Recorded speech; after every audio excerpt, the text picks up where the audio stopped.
For that evolution, you had to practice yoga. And an abundance of such a practice is possible through postures, through living day-to-day life as per yama, niyama, pranayama, pratyahara, dharana, dhyana, samadhi. It's a jewels, meaning very precious methodologies to bring that abundance of life. Satsang, to be with the truth. It all depends on the way you look at the creation. We all are continuously in the journey of the truth.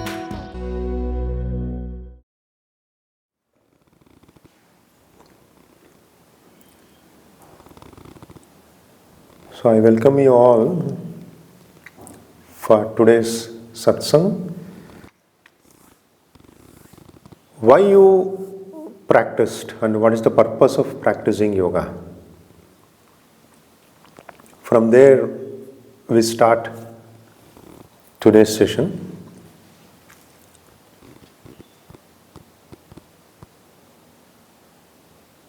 The basic thing what we need to understand is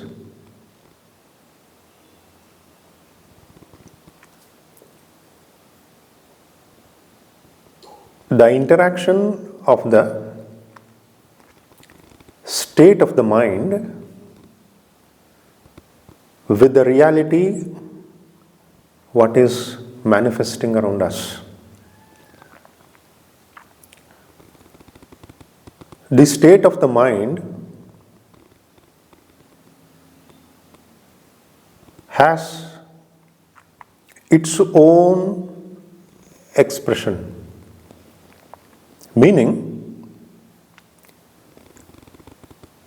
you all need to understand what your mind is trying to express and why it is expressing. See, everybody has their own state of mind. Even when you are trying to meditate, even when you are trying to interact in your day-to-day life, or when you are trying to express your emotions, in every bit of life, each one's mind has its own expression. And we all practice yoga to silence the mind. On one end, we have a kind of chota abundance, meaning a smaller version of abundance called mind. See how many thoughts you can have, how many wishes you can have, how many imprints you can have, how many ambitions you can have. It's so infinite. An abundance in a way. We have a mind which is so abundant, and here people are trying to stop it from being what it is, the abundance. That's why people can't stop thinking. When they close their eyes, when they are trying to meditate, they can't stop their mind because you can't stop actually. You can't force. Because it's an abundance. It's like a ever generating resource. Meaning, can you stop nature? You can't stop nature. Whether we live or die, it doesn't matter. Nature keeps on happening. Even the whole planet Earth, even if it gets destroyed, it doesn't mean nature ended. Nature is eternal. It never started, it will never going to end. It's an abundance. In the same way, mind is also an abundance. Practice means not to stop it. Many have a wrong concept about how to organize the mind for the happening of the absolute life. You have to understand this sentence. How to organize the mind for the happening of life. For that, with the abundance of the mind state, what's happening? See, if there is a river, you can construct some obstruction or a dam. You can stop the river. But you can't have it for an ocean. You can't have a bridge for an ocean to stop it. In a limited way, you can do all these things. Our mind is equal to millions of oceans. Unstoppable. From how many lives we have developed this mind. You are here now means all your forefathers and mothers and every experiences of them or everything is there within you. And it continues forever and ever. All life's experiences, not only this life, not only lives of your forefathers, even the whole journey of life after life after life after life. That's why I call it as abundance. Having such an abundance,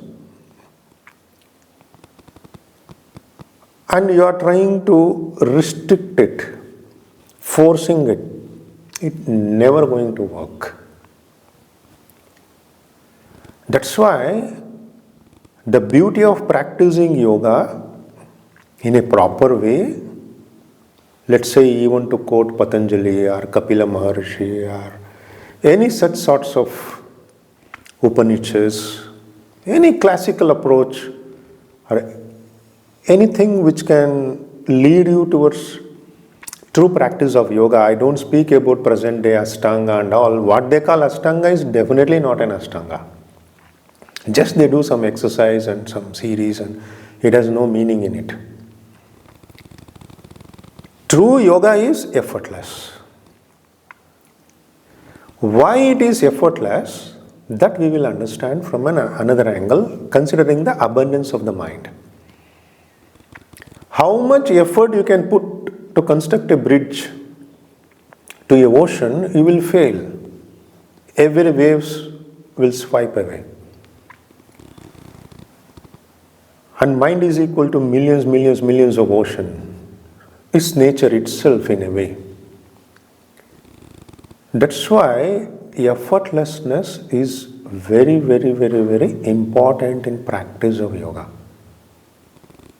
Patanjali, when he quotes, what is posture? Sthira Sukha. Sthira, stable and comfort. There ends the matter. Actually, to reach that state, a regular sadhana is needed. Meaning, when it comes to sthiram and sukham, stable and comfort, how you can get the stability and comfort? Is it by jumping to one posture to another? Or is it by your own effort?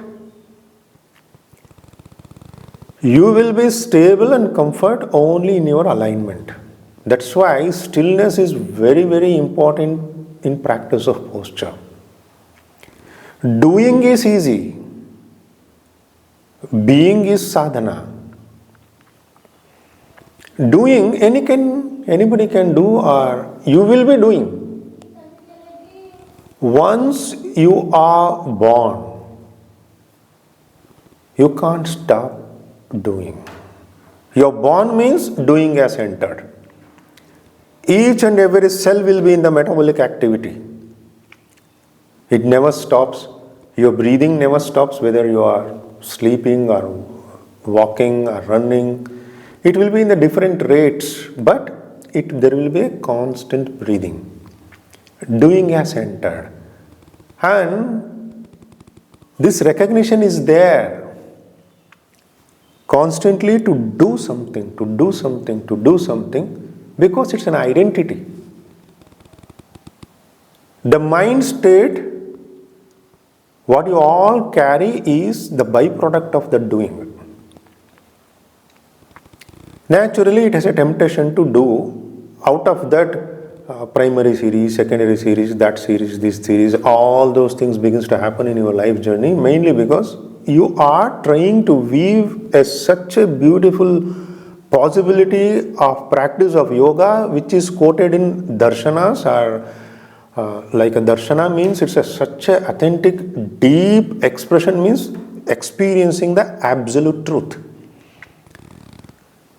Towards that possibility, when you are making a journey, it is not at all an ordinary journey. It's not a journey which you can carry by moving through the same state of concepts, ideas, theories, mindset, conditionings, past, whatever you call. From the same background, you can't move, or else you will be continuing the same past. There is no newness in you. Meaning, newness in the sense you are not able to come out of the conditioning. Conditioning is not only the mind conditioning, your birth conditioning, your way you look at life, that conditioning, the way the life affects you, there is also conditioning. So like this, many levels of conditioning happens. So you are the byproduct of that and you are expressing that. See, yoga means it need to be a totally new. New in the sense, one strong way of being new is to enter from doing to be. Can you be? Doing, even though it appears you are doing, you are not doing anything in the end. You are not doing anything. It's real. Whatever you do, who wants? Somebody is doing something in some street, or somebody is like millions of people even in this moment are doing many things. Oh, what is the meaning of it? Where it goes? Whatever you do, it's a waste. And how many million, trillion people did so many innumerable things. Someone constructed a palace, someone constructed a hut, and someone like climbed a mountain, or someone swam in a river, whatever. So what? Constantly doing. Doing is, you think you are doing, and in the end you end up doing nothing. In a way, it's a meaningful way you have to live. Instead of having a meaningful way, your life becomes meaningless, because you are in the dimension of only doing. By doing, you want to, I can say, to live the state of life. For that, you are not able to see that whatever you do is past forever and ever. What you did yesterday, where it is. Of course, I can understand. Without doing, you can't live also. No? In this, the society is so evolved after Industrial Revolution, especially. Without doing, it's not easy to survive. That mode is there as an imprint, what I called as conditioning of the society. Under that conditioning, we are all entering. Especially the Western world is more in doing. Even when I travel to different countries, especially in the West, if they are not doing something, there is no life for them. But even the East is following the same steps. It doesn't mean you should not do anything. No. I am not bringing another negativity or being lazy, lethargy. No. To have a life where you have a space to be. That space to be is very, very crucial to align. Once you are starting a program to align to that way of living life, what we can call. See, living mind is different, living life is different. If you see 99.99999% of the people, they live their mind. Only a true yogi lives life. Living mind is easy. What is there? What is in your mind? You talk.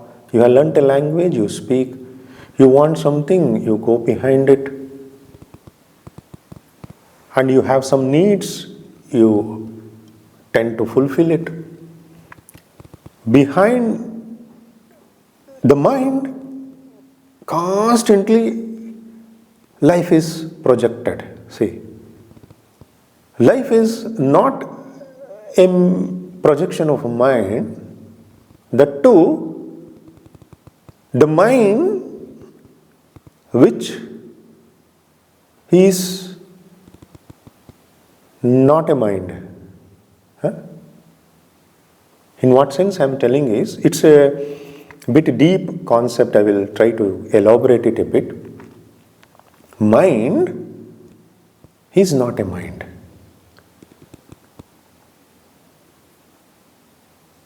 In mind, what is it? Your experiences are there. Whatever you have perceived through senses, that is there in the mind. And what is that mind beyond your perceptions? That's meditation. That's why Patanjali brings the concept of pratyahara. When you can do the pratyahara, then only dharana, then only dhyana, then only samadhi. When you enter the state of samadhi, it's such a very beautiful dimension of life which can't be spoken in words, it has to be lived. For that direction of experiencing the absolute truth or true life, the state of mind which is chasing doing, which is trying to fulfill its state, that has to be understood. Mind is not the mind in the end. Meaning, mind in its true state, its nature. Mind in its true state is nature. That's what the meaning of when Patanjali brings in the absolute state of presence. He even uses the famous word tadhanjanata, meaning a crystal clear. So if a crystal is very clear, it reflects what is there exactly as it is. And we all have that immense possibility of reflecting the life itself. That's what I meant by space of life. What is the meaning of space? Normally when we use in a day-to-day life, we say, oh, I need my space. Oh, if I don't have my space, I get mad. What is the meaning of that space? That space meaning, you are not into any particularity. I have to do this, I should be like this. See, normally what happens, people get upset when they are surrounded by, let's say, a few people. Imagine you are in a situation, you are living in a home, constantly you are surrounded by 5-6 people. Then most of the people, they run away from the home, or they begin to travel, or they get upset, they're worried, because the natural feeling arises that I don't have space for my life. Meaning, what is the space? It's a tendency to be who you are. I have my hand. I will give another example. If somebody ties my hand with a rope, so the first tendency would be to remove the rope and to bring the natural state to the hand. Here, why there is a tendency to remove the rope? My hand is not hand. It can't be hand because it is tied. It has no space of itself, even the hand. So in the same way, when you are practicing posture, the body has no space of itself. Even if you look at from a scientific angle, it has the influence of the gravity. That's why there is a very deep practice to overcome the gravity also in the yoga. Like it's called basically as gurutva. Gurutva in Sanskrit means to minimize the influence.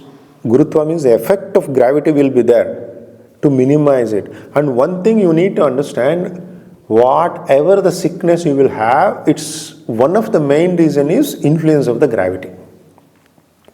That's why you need to understand while observing the people. If you see, let's say consider someone is at the age of 30. If they are weighing 60 kilogram, when they begin 40, they begin to weigh 65. As an example, meaning as they age, they begin to weigh more. And in appearance, they appear same, meaning for your eyes,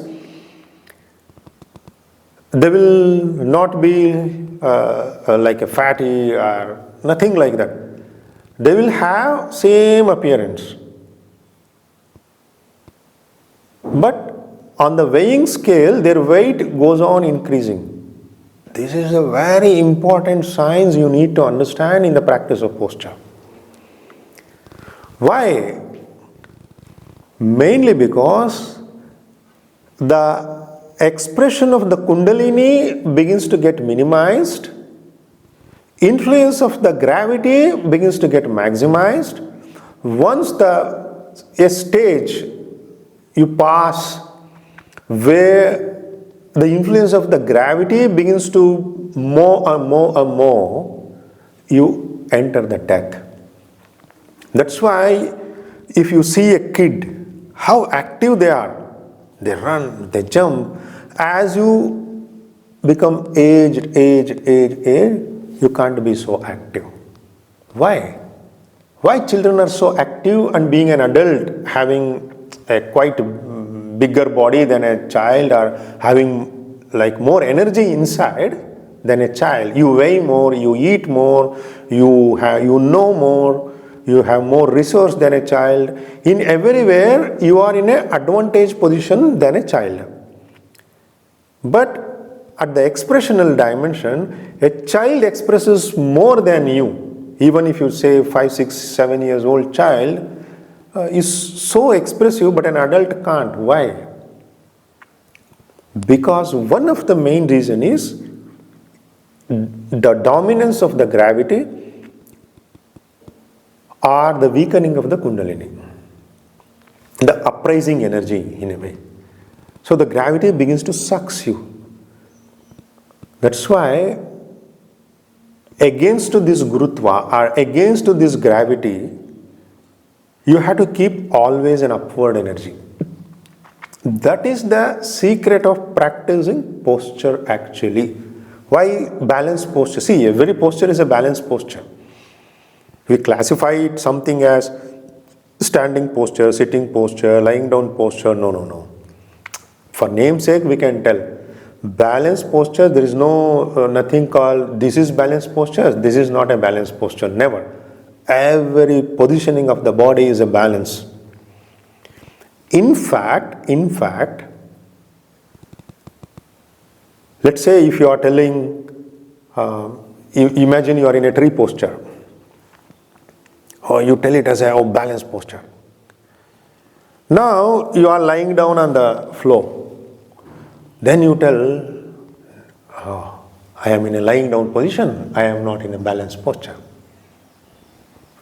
If you know the depth of yoga, lying down is the most advanced balanced posture. Understand this. Lying down is the most advanced balanced posture. More skill is required to be aware when you are lying down. You observe.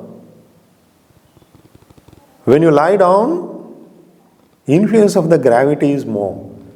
When you know the depth of practice of yoga, there you are totally covered by the influence of the gravity, and to keep the uprising energy in the lying down position. That balance means balance between Kundalini and the gravity.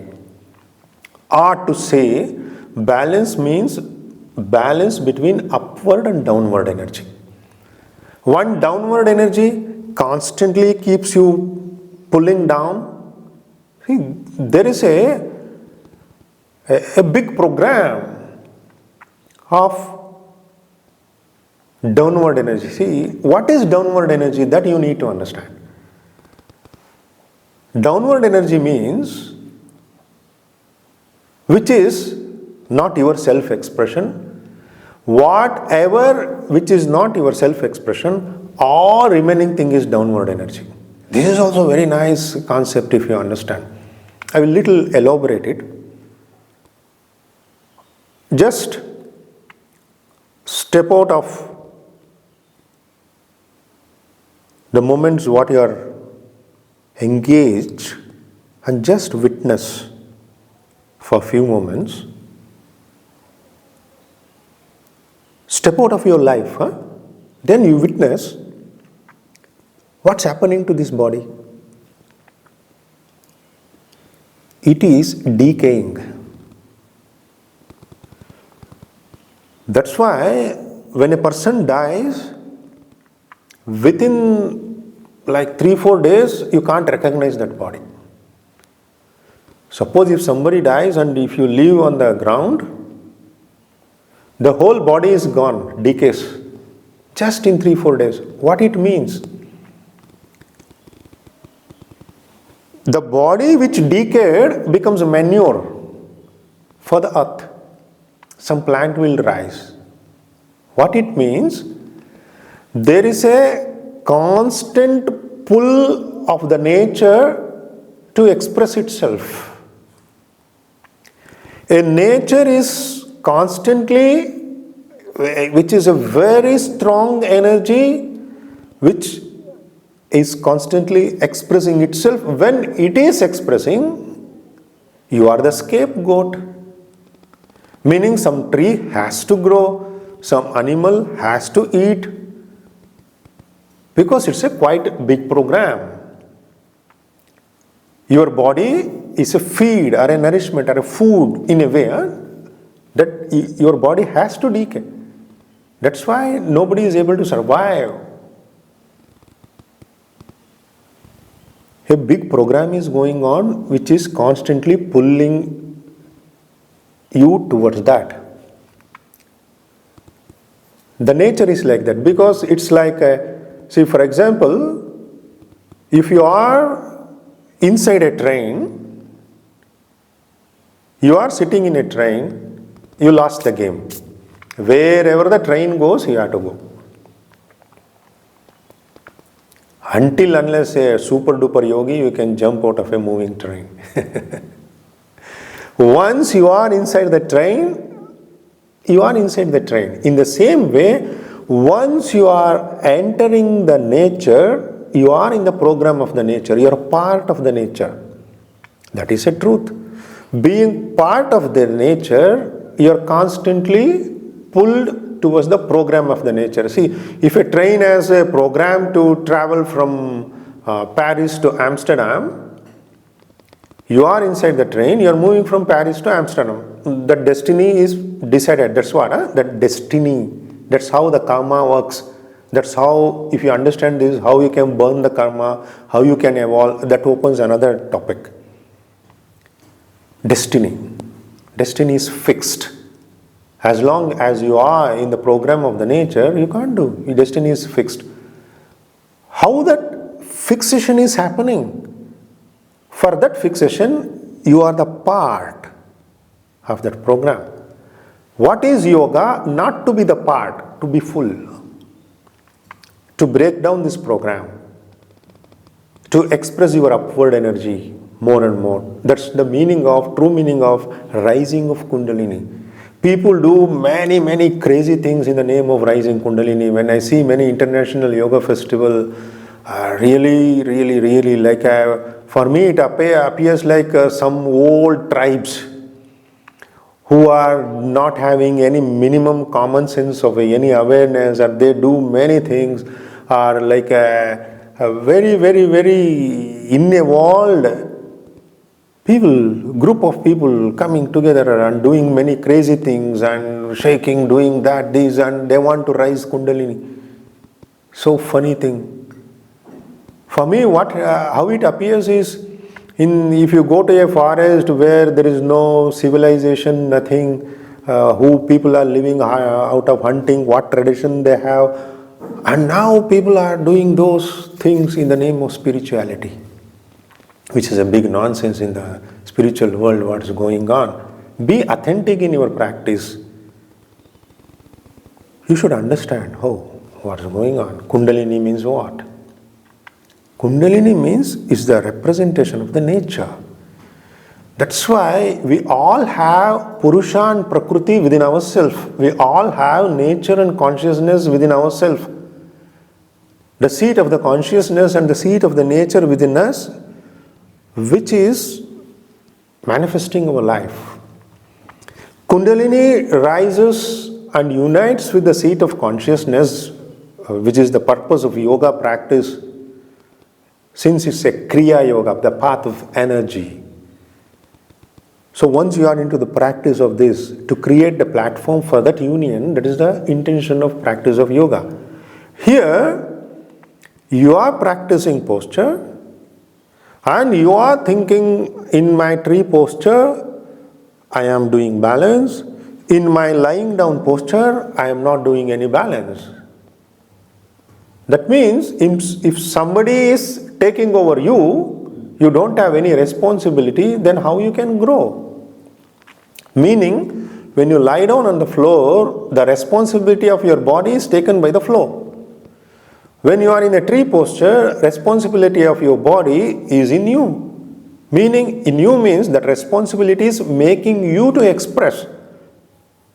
Meaning, develop that awareness towards that being. Responsible is a languagical word, what I told. Meaning, you have to express constantly. So that's why all the postures are balanced postures. You can't de-recognize. That's why Patanjali, in his Yoga Sutra, he never mentioned any name of the posture. Because everything is a posture. You raise this hand, this is a posture, this is a posture, this is a posture. Why not? Why specifically particular postures has to be called as postures? No. Once you know the intention of it, you don't find any meaning in mentioning the name. Later, with the development of Hatha Yoga Pradipika, Swatamarama. Swatamarama is the name of the author of Hatha Yoga Pradipika. He is not a very previous than Patanjali. No, he is a recent, maybe around 300 years recent. So, understanding the trend, he mentioned some name of the positioning of the body. Then people to begin to stick to that name and to call it a posture, and like how it got diluted.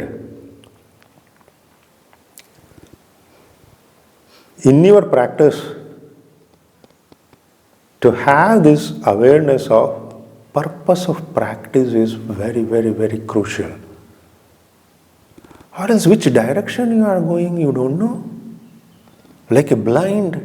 If you are blind, practically if you are blind, how difficult it is. And being blind in a world where you can at least touch and hear.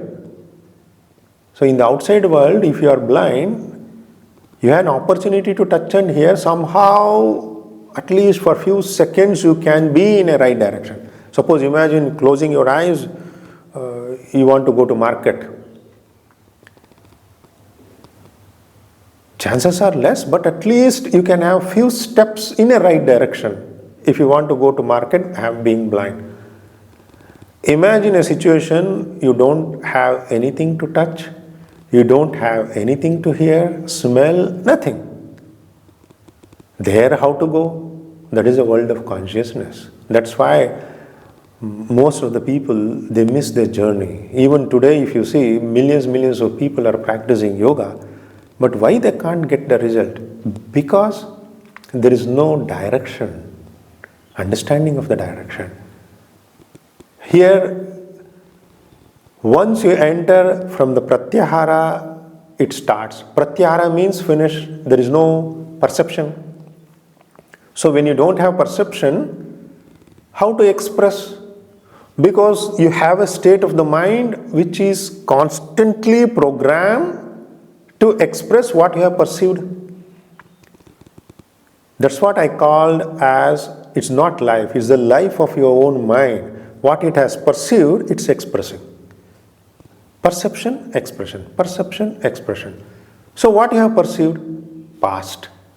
Every time you are expressing the past. Every time you are expressing a program. Every time you are expressing who you are, not what is. Who you are is a making, artificial. It's like plastic. So people are so conscious many times, they don't want to have any plastic in the nature. Yeah, of course, it's a very good movement, but people are plastic. Their mind is plastic, which is past. So be genuine. How you can be genuine? By establishing the life, not the mind. Constantly, people, since out of their ignorance, they want to establish their mind. You see in your life, every day, everybody wants to establish their mind. You ask anyone in their life, oh, I like this, I want to have it. Oh, I don't like this, I don't want. Oh, I want to go there. Oh, I could not go there, I wanted to go there. Oh, that person didn't smile at me. Oh, I don't have bank balance because I can't travel. Like this. Constantly. You are trying to establish your state of mind.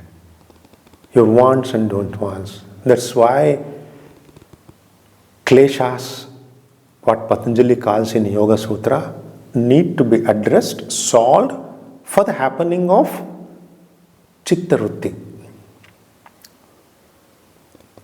That is the link between klesha and vrittis. State of the mind can be resolved by resolving these kleshas. You are trying to establish. And every struggle what you have in your life, every struggle what you have is when you can't establish your mind, your state of mind. That's the struggle. Actually, struggle is struggle of your mind. Just take a few moments and just relax and say, oh, I no need to establish my mind. See, you go to your cupboard in the sense where you have kept many cloths. Some people will have 40, 50 cloths, I don't know. So there are many cloths. One day you decided, practically you can do this practice, it's very good. You take one cloth, from this moment I decide I will not going to wear this cloth, throw it or give it to someone. In the same way, how you get rid of that cloth? Make a decision. Hereafter, I will make a decision, I will not establish my mind. Just I will not establish my mind. Simple decision. How much big relief, how much struggle-less you will become. Then every moment you are happy, rejoicing, and not wanting something from someone. I give, I take. Or if I do this, I get back. No mind. That's no mind. It's not like no mind is a concept. It's not the absence of the mind. It's like instead of establishing your mind state, bringing life to it. Towards that, when you are evolving in life, that is evolution. For that evolution, you have to practice yoga. And an abundance of such a practice is possible through postures, through living day-to-day life as per yama, niyama, pranayama, pratyahara, dharana, dhyana, samadhi. It's a jewels, meaning very precious methodologies to bring that abundance of life which can enter the mind. If mind is not abundance, it can't carry that abundance. That's what I meant by in the beginning when I told that abundance is there. See, if I hold my hands like this and somebody pours water, one glass of water I can carry. I can't carry one bucket full of water. I can carry only this much. Creation functions through your mind. If your mind is not there, there is no creation. You have to understand this link. Then you will be able to link the beginning of my talks. It needs to be abundant. This is abundance, a space we are gifted in this creation by the Creator or XYZ. And abundance is there. That's why it can accommodate abundance. Both are infinite. That's what I meant by infinite. So don't try to control the infinite. That's why Patanjali never meant to control. That's why he never called it a controlling system. Yoga, it's a union. To unite, you need a space. What is space? So if there is a painting in the wall, imagine it's the most beautiful painting. Somebody tells you, oh, on the wall there is a display of the most beautiful painting of the world. You enter the room, what will you do? You go in front of that painting and the details you observe. You become more still. The more still you are, the depth of the painting reveals to you. It will never be revealed if you are running in front of the painting. If you are jumping from posture to posture, if you have a tendency to complete a series, you will never be in front of this creation. That is not at all a practice of yoga, which is designed to fulfill your mind state. That's it. is not yoga. When you are practicing yoga, you are with the creation itself. A painting has a depth which requires a stillness, and what a painting this life is trillions times deeper than a painting. And in front of it, how much you need to be in presence. What is the depth of your expression should be in the stillness. Understand the richness of the stillness. So imagine a situation, somebody tells you, okay, in Srirangpatna, in India, in Yoga Gita Center, there is a beautiful painting. You have to see in your life. So what will you do? You will book your flight and you apply holiday, you are traveling all the way and there is a painting and you are running in front of the painting. What a waste journey. You may have all the reasons. Oh, I booked the flight, I put holiday, I made so much sacrifice, and you may begin to argue, fight, oh, I can't see any depth in the painting. You can give thousands of reasons, but you are running in front of the painting. Is a waste journey. In the same way, you can say, I finished this series, primary series, secondary series, that series, this series, Iyengar yoga, prop yoga, that yoga, this yoga. No. You are running. Be still. Be in presence. Be with life. Because every movement is created through body. Every movement what is created through body is a movement of the mind, running of the mind. Mind should not be run in front of a fact or a reality or a painting or a happening or life, whatever. Once you begin to move, you will be establishing your mind, because every movement has a decision, every decision has a mind, and that's your mind. An abundance what you carry is restricted to a particularity in the name of movement. Movement is a particularity, abundance is lost to a particularity. Mind is abundance. Mind is very beautiful. There is nothing wrong in the mind. Without mind there is no life. Mind is the most gifted thing in life. Don't condemn it, criticize it, condition it. Let's say this is the hand.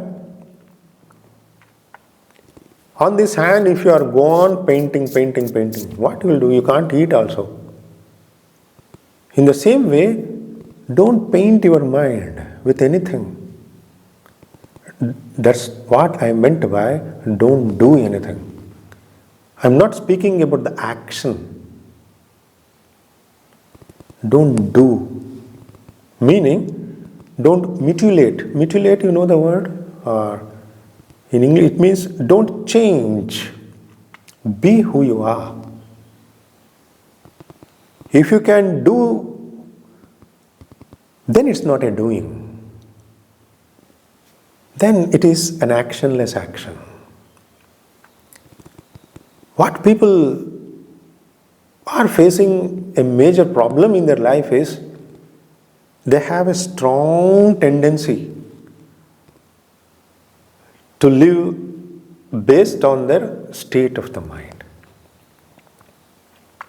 Constantly, from birth, even a small child wants to establish the mind. Mama, I want this. Papa, I want this. If you don't give, they cry. They roll on the ground. Parentage is, what is parentage nowadays? What is parentage is becoming? Parentage is becoming just you like to control the children. That's the parentage. Or else they will be seen as some trouble. No. If you are a true parent, it's very easy to bring a child in a very beautiful way. That's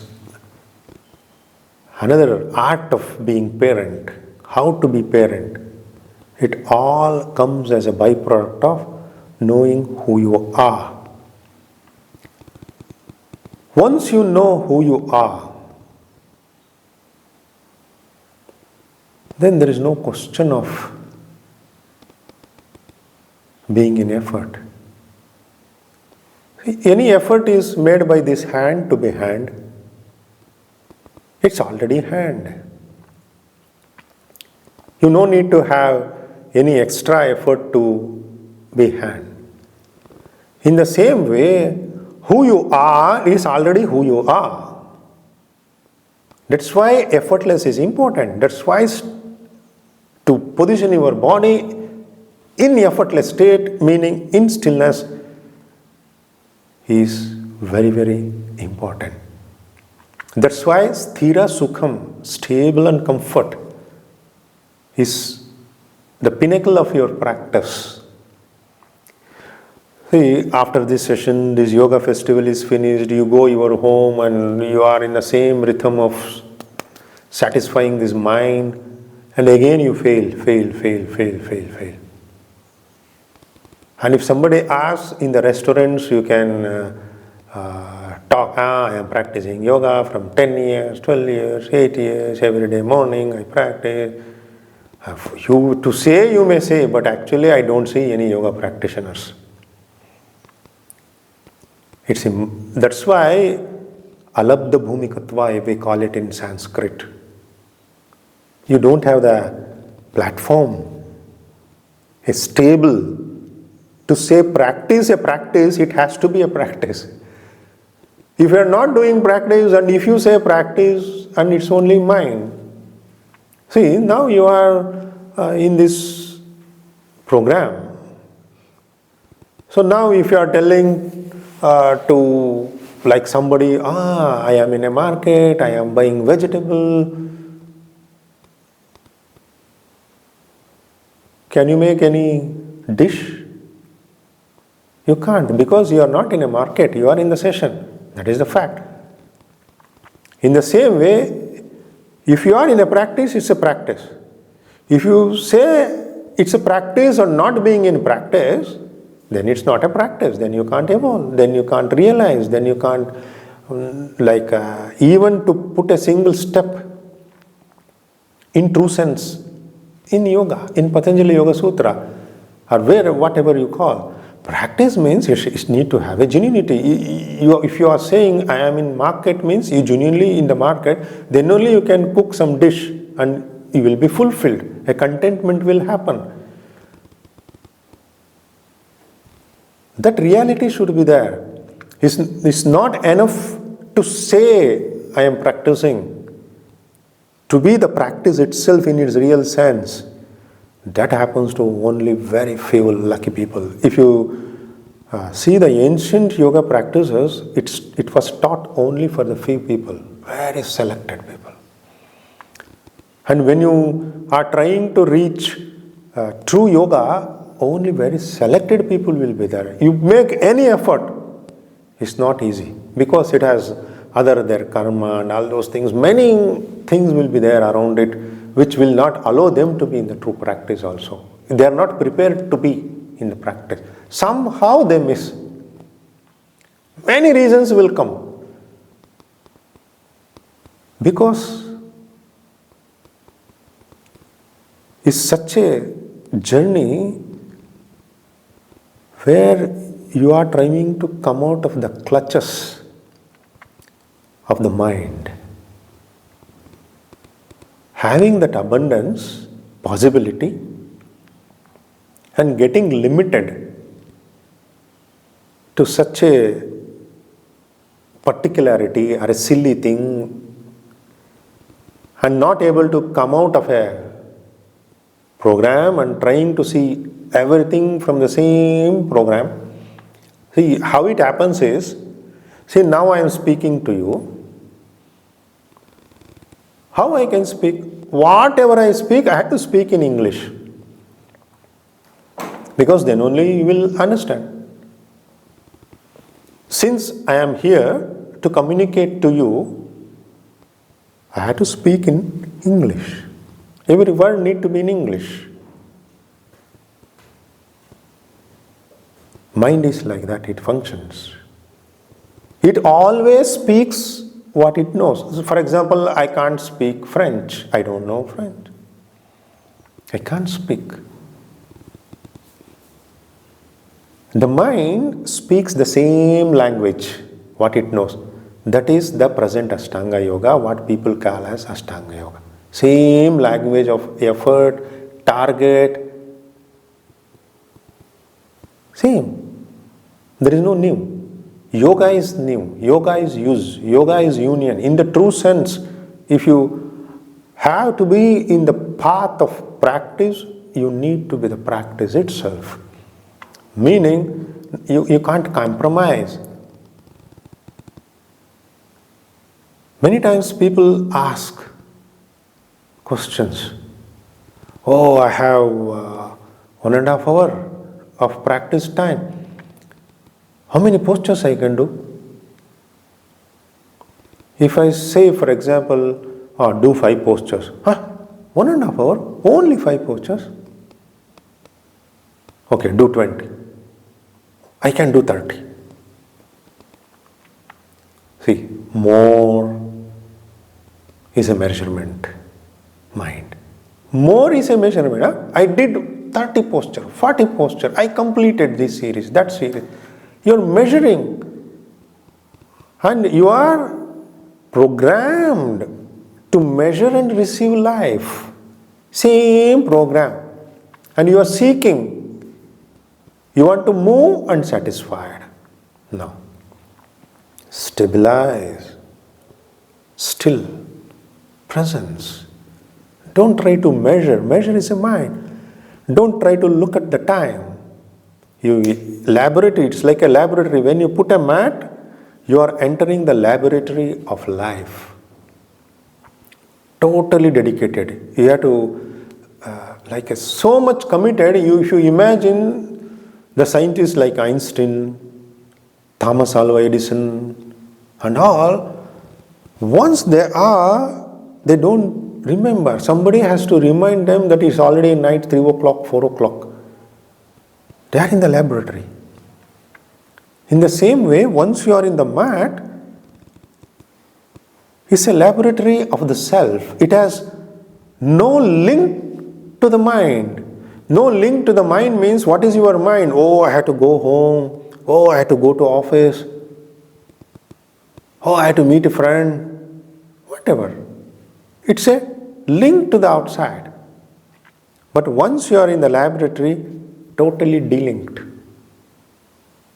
Pure self-expression. Like that you can enter an authentic practice. It has no link to society, it has no link to commitment, it has no link to any relationship, it has no link to any condition, it has no link to tomorrow, it has no link to the past, nothing. Don't try to bring any my mind state. That my mind state can be a byproduct of anything. In fact, it's byproduct of thousands of things. Can you be out of it and being on the mat? So then the real mat you are spreading. The mat of practice, that is the true mat. Not the rubber mat, or you may have a very nature mat or a jute mat or something. That is a symbolic mat. The mat is the mind which is not at all influenced by anything. Mind mat. On the mind mat, union of Kundalini and consciousness happens. It is a practice between Kundalini and conscious. You don't have any role. If you have any role, you fail. Because you are too small and silly if you take a role. We all will die like that. Millions people are coming and leaving this planet. Even this planet will be destroyed one day. Another planet will come. Like this is eternal journey. In that angle, we are very not even an ant. We are all very silly beings.